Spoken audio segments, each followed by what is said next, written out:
అందరికీ నమస్కారం. నాకు చాలా చాలా చాలా హ్యాపీగా ఉంది ఈరోజు ఇక్కడ రావడం. నా ప్రాణ స్నేహితుడు రామ్ చరణ్కి పుట్టినరోజు శుభాకాంక్షలు. మామూలుగా ప్రతి ఇయర్ జరుగుతూ ఉంటుంది అని తెలుస్తూ ఉంటూ చూస్తూ ఉంటాము. ఎంత గొప్పగా ఉంటుందో అండ్ కన్నుల పండగగా ఉంటుంది మీరు చేసే ప్రతి ఈవెంట్స్. అండ్ రామ్ చరణ్ గురించి చెప్పాలంటే ఐ గాట్ ఇట్.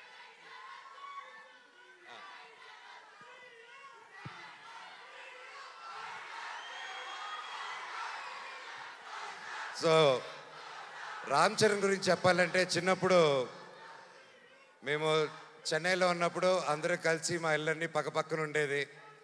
అండ్ చాలా కన్నుల పండగగా ఉండేది. ఎందుకంటే అంతా వీధులన్నీ 2-3 వీధులు దూరమే ఉండేది అందరికీ. అండ్ చిన్నప్పటి నుంచి ఒక గుణం రామ్ చరణ్కి ఏంటంటే అతనికి ఎదురొచ్చిన మనిషి ఎవరైనా కష్టాల్లో ఉంటే సహాయం చేసే గుణం. అది నిజంగా ఈ రోజుల్లో ఎవరికి ఉండదు. అలాగే ఎంత గొప్ప నటుడో అలాగే గొప్ప మనిషి రామ్ చరణ్. నన్ను పిలవగానే ఈరోజు ఇక్కడ రావడం కూడా కారణం అదే. ఒక స్నేహితుడుగా అది నా బాధ్యత నేను మాట్లాడడం రామ్ చరణ్ గారి గురించి. ఎంతోమందికి ఈ కాలంలో చాలా విలువైనది ఏంటంటే అండి స్నేహం. స్నేహం అంత ఈజీగా పోతుందండి. మనిషి ఎదిగే కొద్దీ కొత్త కొత్త ఫ్రెండ్స్ కొత్త కొత్త వాళ్ళని పరిచయాలు చేసుకొని పాత వాళ్ళని మర్చిపోయి వెళ్తూ ఉంటారు. సో అలాంటి కాలంలో రామ్ చరణ్ అనే వ్యక్తి అతని చిన్ననాటి స్నేహితుల దగ్గర నుంచి ఎవరెవరితో టచ్లో ఉన్నారో ఈ రోజు వరకు కూడా ప్రతి ఒక్కరితో టచ్లో ఉంటూ ఆ గొప్ప గుణం చాటిస్తూ ఉంటారు ప్రతిసారి. ఒకసారి నా సందర్భంలో రామ్ చరణ్ గారికి ఒకసారి నేను యుఎస్లో ఉన్నాను. దుబాయ్లో వచ్చేసి ఒక ఫ్యామిలీకి కష్టం వచ్చింది. ఒక చిన్న ఆడపిల్ల, మన తెలుగు ఆడపిల్ల దుబాయ్లో కష్టపడుతూ ఉంటే వాళ్ళు ఇమిగ్రేషన్ ప్రాబ్లం వచ్చి సిగ్నేచర్లు పెట్టి చేసుకొని పాస్పోర్ట్లు తీసుకొని కుటుంబాన్ని అంతా లాక్ చేశారు.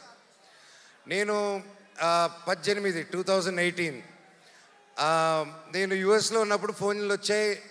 నేను చేస్తున్నాను అండ్ నాకు బాగా టైట్ ఇబ్బందుల్లో ఉన్నాను. ఆ ఫ్యామిలీకి డబ్బు అవసరం వచ్చింది. నాకు అర్ధరాత్రి పూట ఎవరికి చేయాలో తెలియక టక్కని రామ్ చరణ్కి ఫోన్ చేశాను. చేసి మిత్రమా దుబాయ్లో ఒక ఆడపిల్ల వాళ్ళు ఇరుక్కొని ఉన్నారు, అర్జెంటుగా 5 లక్షలు కావాలి. నా వంతు నేను చేశాను, 5 లక్షలు తక్కువైందిరా, ఎలా చేయాలి మిత్రమా అంటే అకౌంట్ నెంబర్ పెట్టు బాబాయ్ అని ఒక్క క్షణంలో పంపించాడు. నిజంగా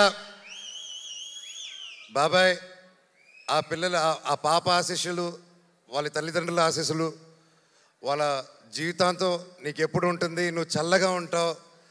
ఆ శివుడిని కూడా నేను అదే కోరుకుంటున్నాను, నీకే కష్టం లేకుండా సుఖంగా ఇంకా వరల్డ్ వైడ్లో ఇంకా నంబర్ 1 స్టార్ అయిపోవాలి వరల్డ్ మ్యాప్లో అని ఆ భగవంతుడిని కోరుకుంటున్నాను. అండ్ లాస్ట్లో సింపుల్గా చెప్పాలంటే లాస్ట్ చెప్తారు. అందరూ ఇందాక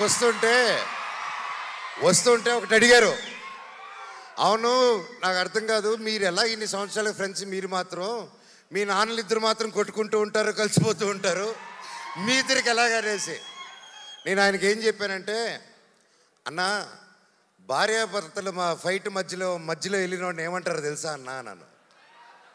సో ఆ పొరపాటు మాత్రం చేయకూడదు. వాళ్ళిద్దరు కూడా అంతే కొట్టుకుంటారు, కలిసిపోతూ ఉంటారు. వాళ్ళు ఒక క్యూట్ టామ్ అండ్ జెర్రీ లాగా అనమాట. వాళ్ళ రిలేషన్ దాదాపు 45 సంవత్సరాల నుంచి వాళ్ళ మిత్రులు ఒకే ఇండస్ట్రీలో పనిచేసుకుంటూ వచ్చారు.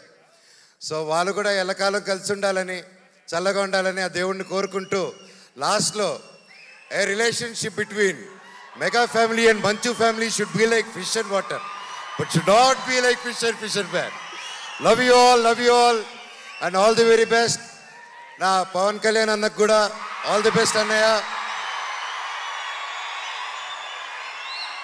ప్రతి ఒక్కరికి పేరు పేరున ఇక్కడికి వచ్చి ప్రతి ఒక్కరికి ధన్యవాదాలు. Thank you so much. I love you all. Thank you. Thank you darling గారు. Thank you so much for coming and gracing the. Okay, ఇప్పుడు ఇందాక అరిచారు కదా, ఇప్పుడు మెగా ఫ్యాన్స్ అందరికి